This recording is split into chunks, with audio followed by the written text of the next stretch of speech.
Shabbat Shalom. We ended this week with Hasach Hasab Benihasek. Be strong, be strengthened. We have finished, now we are finishing Bereshit, Hasefer Bereshit, the first book of the Torah. And this book is very special because this book is going to open us to us the introduction about the Borei Olam, our Creator, and how He created the universe of where we live, and how we were created, and the position of we as human beings in His creation. All these narratives, you can take a literal or you can take a allegorical. And people, when I say it in this way, many people get upset with me because some of them become very fanatical and literalist. To me, it's not as important about is the letter, is this or that, but what is the message, what the Torah is giving to us. And through all this year that we have been looking at Bereshit, during this portion of the year, one of the things that we have seen is a narrative that has been developing little by little about, first of all, God created the world, then the humanity, and how the humanity is going to be destroyed because of the perversion, and then a new creation, and we have Noah and his children, and then after that, 10 generations later, we are going to bring Abraham Avinu, our father Abraham, with Lech Lecha. He leaves everything to follow the Creator and to take it to the land that He's going to give it to the people that later on is going to become Israel. In this portion, we are going to be at the end, we're going to see our forefathers, our father Abraham, Isaac, and Jacob passing through, giving us their life and giving us their teachings that we can learn from them. And finally, also we are going to see in this one, the ending of Joseph. And then the next week, we are going to start with the second book of the Torah called Shemot, or Exodus. And in this book, we are going to see the beginning of the slavery of Israel in Egypt. It's going to say, it came a new Pharaoh who didn't know Joseph. And this is the beginning to understand the situation of Israel and the time that they spent in slavery before being delivered. In this time, something that has emphasized to all of you is about how the Torah speaks about our heroes on the Bible, especially our forefathers, Abraham, Isaac, and Jacob, and talks about them in a way that they are very human. They have wonderful sides and they have very bad side, And when you see something good, what it tells you? Imitate that. When you see something bad, what it tells you? Don't do that. You need to learn from the mistakes of others too. And you need to learn also to check on yourself. And this is the idea what the Creator has given to us when He makes us men and women, when He makes us human, giving us this possibility for us to make our own decisions, to act according to our own ways, and to be responsible for what we do. All of that we have been seeing in these heroes of the Bible. No one is perfect. There is no perfection. Other religions, they're trying to build up, or they're trying to make an individual perfect. That perfection doesn't exist. The only one that will be totally complete is the Creator. And we are His creatures. We are not like Him, even though He made us. Then here, in this last parasha, last portion, Vayechi, and he lived. It's interesting that we had before in Hayei Sarah, and she lives, and both times that we say he lives or she lives, what do we have? We are talking about the death of these very special people. In the Hayei Sarah, the death of Sarah and the death of Abraham Avinu. Here we are going to see the death of Jacob and the death of Joseph. But what do you mean he lived? I just went through, and I saw in a newspaper, a very interesting, and they were talking about tours and touring and traveling. But I love the commercial, the title. And it said, life is a journey, it's not a destiny. And I looked back immediately in Jacob. Jacob, in chapter 47, before this parasha begins, he's going to have an encounter after in Vayechi, in the last portion. Finally, Joseph reveals to his brothers, and he brings his father back. And then Jacob have an encounter with Pharaoh. And in this encounter, Pharaoh, I don't know why, but he asked, how old are you? He must be really very old, you know. And he said, I am 130 years old, and my years have been come and by. They have been hard, difficult, and they have not been easy. You know? 130 years in his journey. How many of us at this moment that we are here in this place, how many of us we can say, you know, since I was born, I am not asking to the young people who were born here, but how many of you say, you know what? I wanted to live in Montreal the rest of my life. Okay? How many of you decided that when you were young, that you were going to end it in Montreal? And this is something that you're going to see that many of us, we are in a journey. And still today, even that we are in, maybe some of us like me, we are in our last days, we are going to be here, you know, maybe our destiny will be we will end it someplace else. Jacob was in that situation. He already felt that he was going to die in Eretz Israel. You know, 130 years. Yeah, that's what the end of his life. He lost his favorite son. Life was no, and suddenly has a renewal in life. And not only that, but because of that, he ended dying outside Eretz Israel in Mizraim. You know, the word Mizraim means something very narrow. You know, and I imagine it's because of the Nile River, and this very, you know, the Egypt is based on that in agricultural, and it's only depending on the Nile River. But anyway, I don't want to go there. What I want to say is he ended in a place that he never looked forward to be. And here starts this new portion. He basically called his son the viceroy of Egypt, and I said, please swear to me. Interestingly enough, he made him swear twice. You know, and the question is, being him the viceroy, he needed to ask him a favor and to swear twice that he will be buried in Israel with his father, with his relatives.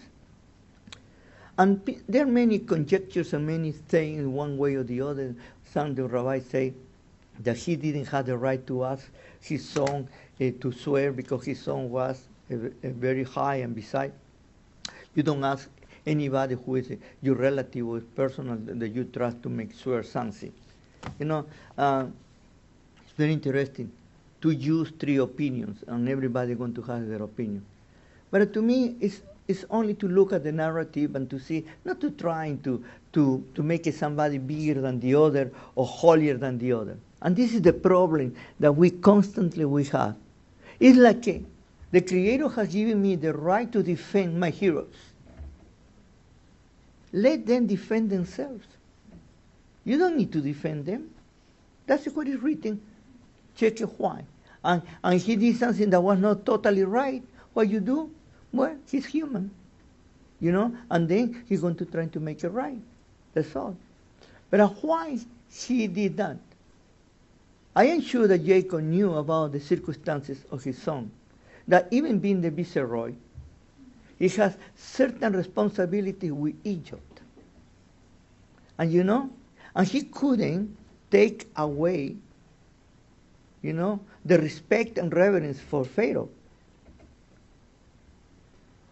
If you live in Egypt, and you were the Pharaoh in Egypt, and you think Egypt was the greatest country in the world, and you say, it's like here, no?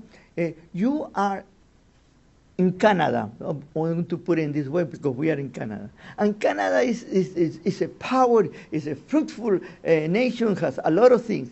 And then, when you go to that, you say, I want to be buried in my country. You little bitty country that you come from. People say, this person must be crazy, something wrong with it. But here, Pharaoh was going to be insulted. Jacob knew that because what they liked, the pomposity to make pyramids, to do things to bury the very important people. What it's going to be.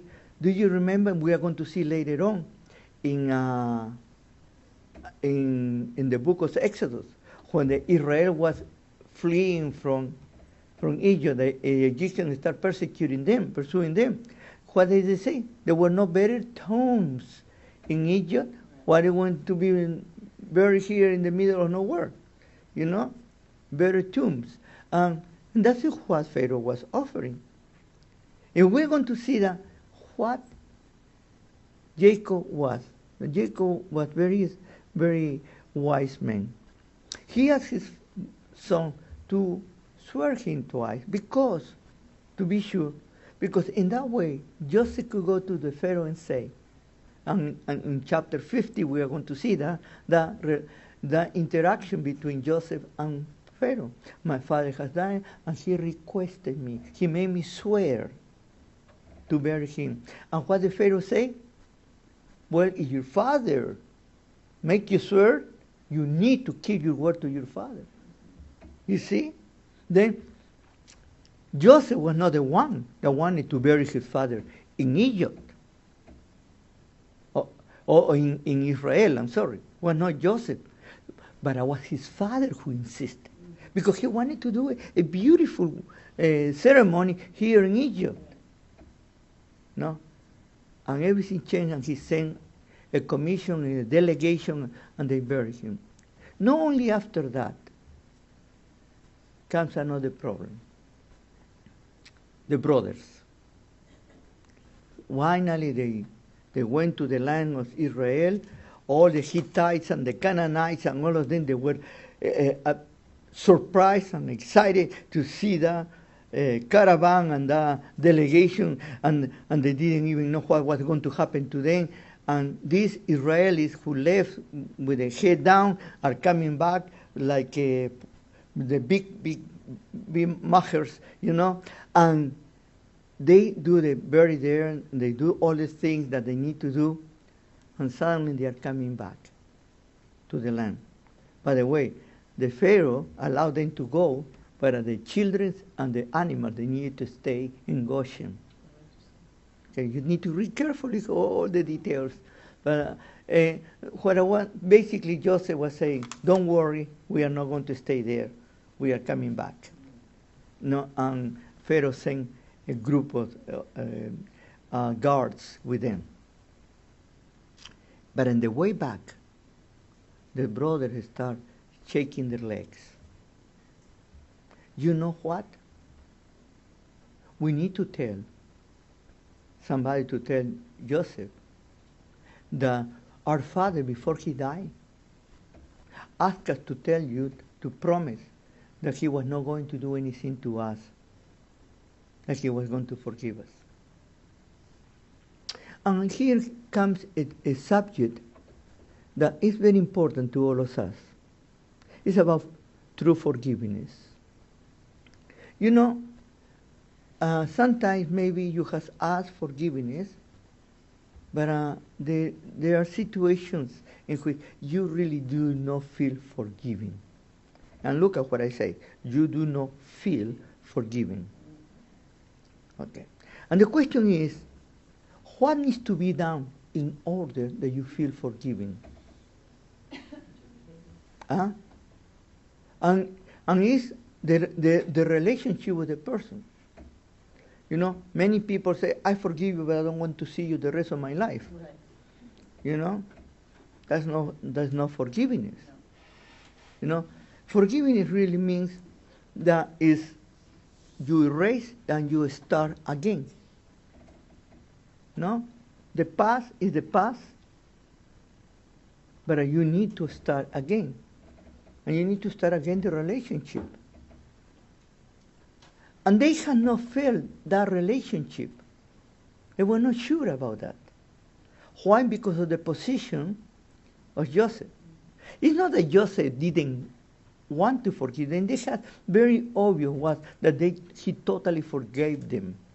There was no question about that. It's how they felt. And finally, at the end, what did he say? Again, Joseph repeats to his brothers, all of this that you did against me, what God intended for good, to save you and to make you. Don't worry. You are being forgiven. And that reassurance made Israel to prosper in Egypt. But that was temporarily. The Creator had another place. The journey was not ending there. There was only a time, like in a station. You know, when you are traveling, you go from place to place, and you stop in certain places, but it's not for you there to put your roots. It's only to stop, to rest for a while, to rebuild, and to continue the journey. My question to all of you is this. How many of us, we have stopped our journey? How many of us we have already given up? How many of us we think there is nothing more for us? You see, life doesn't end for us through the Torah. Tell us that life continues. We are only through different stops. And we're going to see at the time that Israel leaves Egypt and is delivered, they are going to go through different stations too. And they are going to have a journey. Because the final destination is to be in the presence of the Creator. And if that's the final destination, you need to know that the Creator is with you from the beginning. Right. Then your destination is not as important as the journey. Right. How do you live your life here with us? And this is the beautiful teaching that we can get from Vayechi. Life doesn't end, continue. For many of us, I always give this when I do certain funerals. I need to speak about it. I say, you know, it's only a simple goodbye. It's only a simple I see you later. Because pretty soon, we are going to be together again. And this is why, for us who believe that life continues, death is not the ending, is only a new beginning. Have you ever thought about this idea? Sometimes I shared it before, but I don't know if you remember. Do you know that a birth is a death and is a living again? You know, when a child is on the mother's womb, what kind of breathing has the child? It's breathing to the mother, no? To the amniotic liquid. To the child is like a fish. That's how the child survives. That's how the child breathes. And then, what happens when you take a fish out of the water? Dies. What happens when a baby comes out of the mother and get to the air? He needs to die to breathe again and start life. In many groups, they say that we are born to die. But the Torah teaches that we are born to live. Even the Creator in the Varim said to them, I give you to die. I give you life and I give you death. I ask you to choose life. This is what we are learning from here.